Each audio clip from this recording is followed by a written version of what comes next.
विद्यार्थियों, आज की कक्षा में हम अमीर खुसरो का दोहा पढ़ेंगे। अमीर खुसरो का वह दोहा जो हमारे नए पाठ्यक्रम में सम्मिलित है। तो आइए सबसे पहला दोहा पढ़ते हैं। गोरी सोवें सेज पर, मुख पर डारें केस, चलो खुसरो घर आपने, रैन भई चहु देश। अमीर खुसरो का ये बहुत ही महत्वपूर्ण दोहा है। गोरी सोवें सेज पर, मुख पर डारें केस। प्रस्तुत दोहे में खुसरो अपने गुरु की मृत्यु पर पीड़ा व्यक्त किए हैं। अमीर खुसरो के जो गुरु थे निजाम जी की जब मृत्यु हो गई तो उनके मृत्यु से खुसरो बहुत आहत हुए और उन्होंने यह दोहा अपने गुरु निजाम के मृत्यु पर ही बोला था। और उसी समय खुसरो को काल का ज्ञान भी हुआ और वह अपने गुरु की मृत्यु की पीड़ा भी महसूस किए। और वही पीड़ा को महसूस करते हुए वे कहते हैं कि गोरी सोवें सेज पर, मुख पर डारें केस।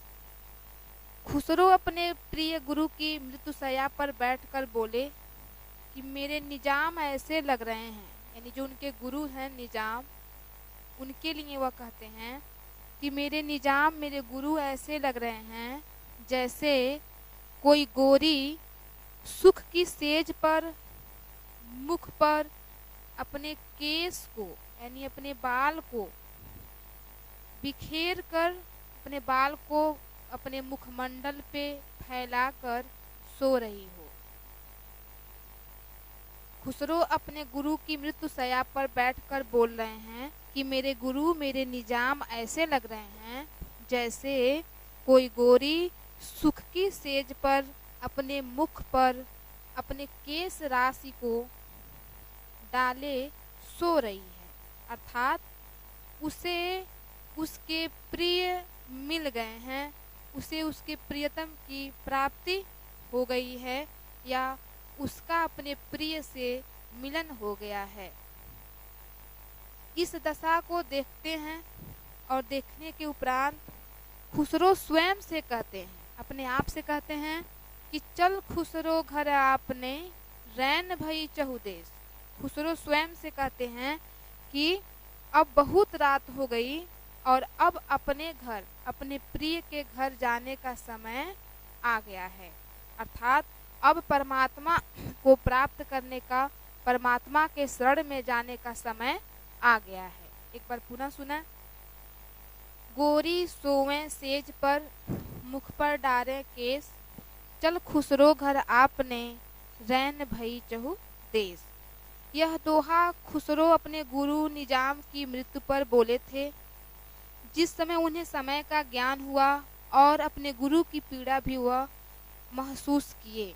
वे कहते हैं कि मेरे गुरु, मेरे निजाम ऐसे लग रहे हैं जैसे कोई गोरी सुख की सेज पर सोई हुई है और अपने मुखमंडल पर अपने केस को पूरा बिखेरी हुई है, केस को डाली हुई है।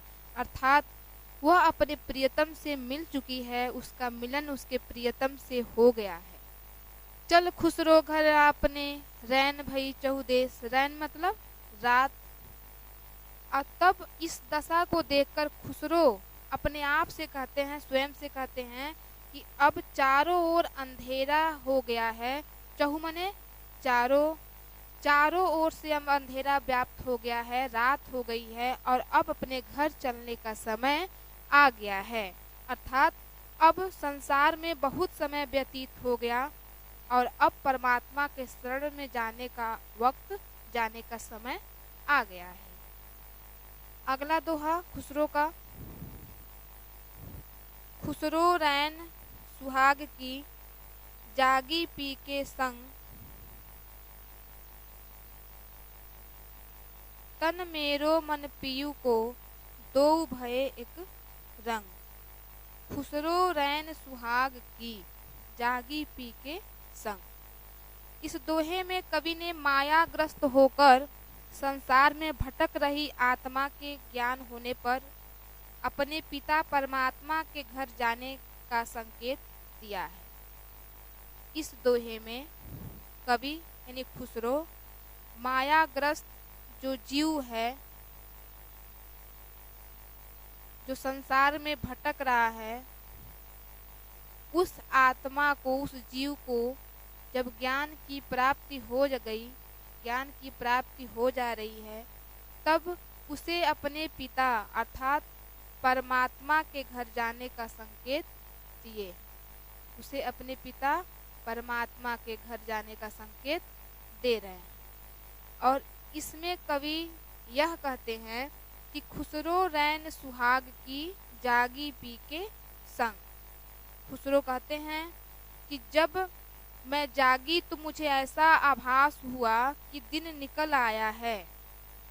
खुसरो कहते हैं कि रात के बाद दिन निकलता है, तब मैंने अपने प्रिय ब्रह्म का साथ पाया। खुसरो रैन सुहाग की जागी पी के संग। पी मतलब प्रिय, परमात्मा, संग मने साथ। खुसरो कहते हैं रैन मने रात। खुसरो कहते हैं कि जब मैं जागी तो मुझे ऐसा प्रतीत हुआ कि दिन निकल आया है, रात के बाद दिन निकलता है, तब मैंने अपने प्रिय ब्रह्म का साथ पाया। यह जानकर मेरे हृदय को खुशी का अनुभव हुआ। परमात्मा जो मेरे पिता हैं को पाकर मानो दोनों खुशी में अपने रंग को प्राप्त कर लिए हैं।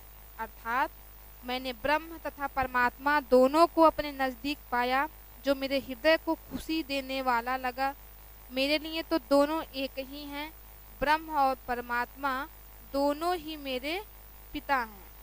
ब्रह्म और परमात्मा दोनों ही मेरे पिता हैं और यही मेरे सुहाग के प्रतीक हैं। यानी सुहाग की जो बात आ रही है वह ब्रह्म और परमात्मा।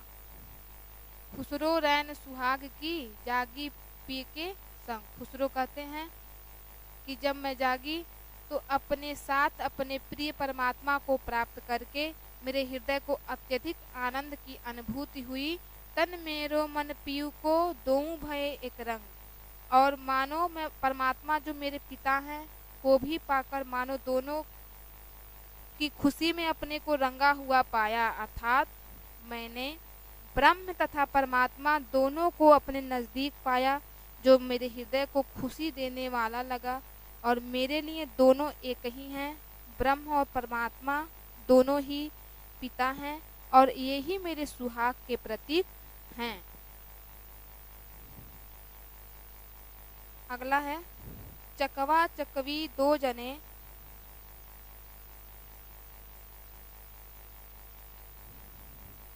चकवा चकवी दो जने इन मत मारो कोय। ए मारे करतार के रैन बिछोया होए। बहुत ही महत्वपूर्ण दोहा है ये अमीर खुसरो की।